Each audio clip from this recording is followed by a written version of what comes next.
Mes chers camarades, bien le bonjour. Nous sommes aujourd'hui dans la commune de Verneuil-d'Avre, Éditon, dans le département de l'Eure, et ce que vous voyez derrière moi, c'est ce que l'on appelle la tour grise.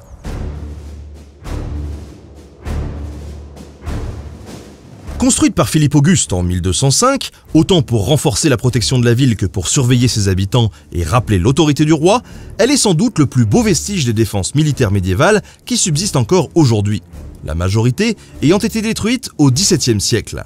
On ne se doute donc pas vraiment qu'ici s'est déroulée une des plus grandes et meurtrières batailles de la guerre de Cent Ans, la bataille de Verneuil.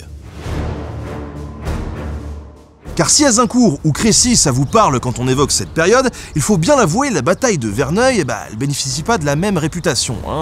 Et pourtant, elle est bien plus sanglante que ces deux célèbres batailles. Allez, petite explication. En 1422, le royaume de France est en péril.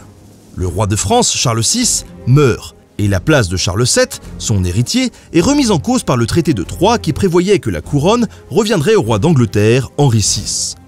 Dans un pays où la guerre faisait déjà rage entre les Armagnacs, favorables au royaume de France, et les Bourguignons, alliés des Anglais, Charles VII n'est pas vraiment dans une position que l'on peut qualifier de confortable. Heureusement, la Haute Alliance est là. Et non, ça n'est pas une super société secrète de super-héros, c'est une alliance forgée au XIIIe siècle entre les Écossais et les Français, notamment contre les Anglais. Et le plus beau là-dedans, je vais vous le dire, c'est que ça fait 700 ans que ça dure, Et ouais, c'est toujours en vigueur, même si de nos jours, c'est plutôt du folklore. À cette époque, de nombreuses troupes écossaises viennent donc en renfort des troupes françaises pour lutter contre Henri VI et ses soldats. Un certain John Stuart, un noble écossais, dirige ainsi ses troupes aux côtés des soldats français lors de la bataille de Baugé en 1421. Une victoire écrasante pour la France qui lui vaudra un peu plus tard de devenir connétable de France, c'est-à-dire, en gros, celui qui dirige les armées après le roi. Dans la lutte sans merci pour le contrôle du territoire, la Normandie est une place stratégique qu'il faut pouvoir contrôler. En 1424, l'armée française est mobilisée pour secourir le château d'Ivry dans le sud du département actuel de l'Eure. Cependant, les Anglais prennent le château avant que les Français arrivent. Ils sont menés par le duc de Bedford qui, accessoirement, est le régent du royaume d'Angleterre car Henri VI n'a que 2 ans. L'armée française est alors à un peu moins d'une vingtaine de kilomètres, à Nonancourt. Elle comporte dans ses rangs de nombreux nobles, comme Jean VIII d'Harcourt, dont nous avons déjà parlé lors d'un précédent épisode, qui est le capitaine général de la Normandie, mais également Guillaume II de Narbonne, conseiller du roi et capitaine des Armagnacs, ainsi que John Stuart, l'Écossais. Le tout accompagné d'une troupe de 16 000 hommes environ, dont 6 000 Écossais, et 2 à 3 000 mercenaires lombards et espagnols. Mais alors, que faire? Affronter les Anglais lors d'une bataille rangée? On a vu que depuis Azincourt, c'est pas une très bonne idée. Et malgré ça, une bonne partie des Écossais et des jeunes nobles français veulent foncer tête baissée dans la mêlée. Une autre solution consisterait à battre en retraite, puisque ça ne valait pas trop le coup de se battre pour ce petit château. Et une troisième solution envisage de créer une tête de pont dans la région pour consolider les positions. Et par où? Par ici, à Verneuil. La ville possède en effet une position stratégique, et elle est équipée par le passé de belles fortifications qui pourraient s'avérer utiles pour la bataille à venir. Problème, la ville est aux mains des Anglais, et les fortifications sont si bien pensées qu'avec à peine 200 archers, l'armée française est garantie de subir de lourdes pertes. Hors de question pour le commandement donc. La décision est alors prise de tenter un subterfuge. Les Français déguisent les Écossais en soldats anglais, et leur barbouille le visage, les bras et les mains de sang. Ils les attachent aux queues des chevaux et les présentent devant les murs de Verneuil en faisant croire aux habitants et à la garnison qu'ils ont écrasé le duc de Bedford à Ivry, que l'armée anglaise est en déroute et qu'il ferait mieux de se rendre. Les Écossais confirment les propos des Français et endorment la méfiance de la garnison en expliquant en anglais la même histoire. Et c'est ainsi que le 16 août 1424, la ville de Verneuil est reprise par la ruse grâce aux Écossais. Une conquête qui a pour résultat d'énerver passablement le chef des Anglais, le duc de Bedford, qui mobilise ses troupes, presque 9800 soldats, dont quelques bourguignons, afin de rencontrer les Français. Problème, les Français savent qu'ils ne pourront pas tenir un siège. Après des échanges diplomatiques, il est donc décidé, de part et d'autre, de s'affronter le 17 août 1424 devant les remparts de la ville. Les deux camps ont conscience que la bataille va être très dure, et d'ailleurs la plupart des nobles font rédiger un testament avant l'affrontement. Au petit matin, les troupes s'installent à leur place.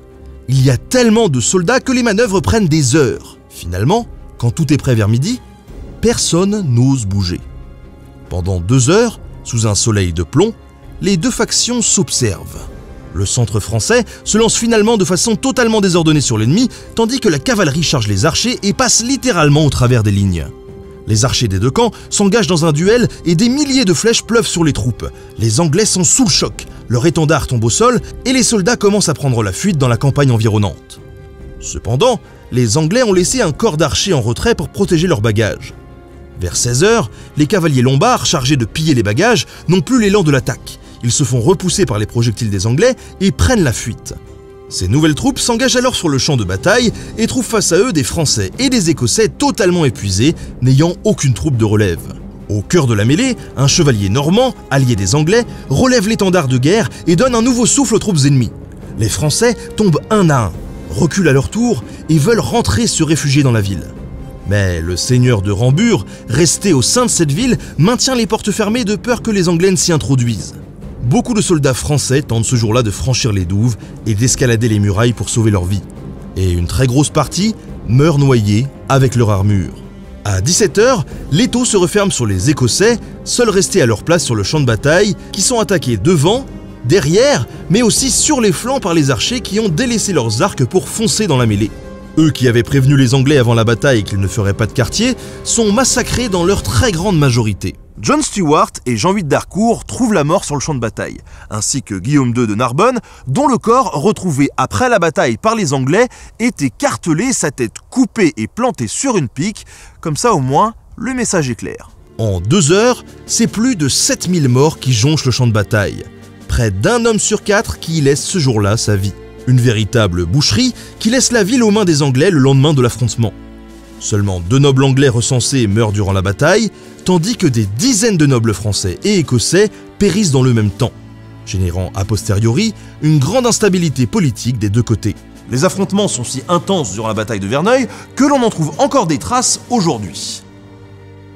Ainsi, si l'on peut trouver une réplique de longbow, les célèbres arcs anglais à la tour grise, des flèches ayant été tirées durant la bataille ont été récemment retrouvées dans les champs avoisinants. Et ouais, je vous confirme, c'est pas du toc, c'est des vrais. Il y aurait même eu des canons à main comme celui-ci, puisque des boulets ont été également retrouvés sur le site.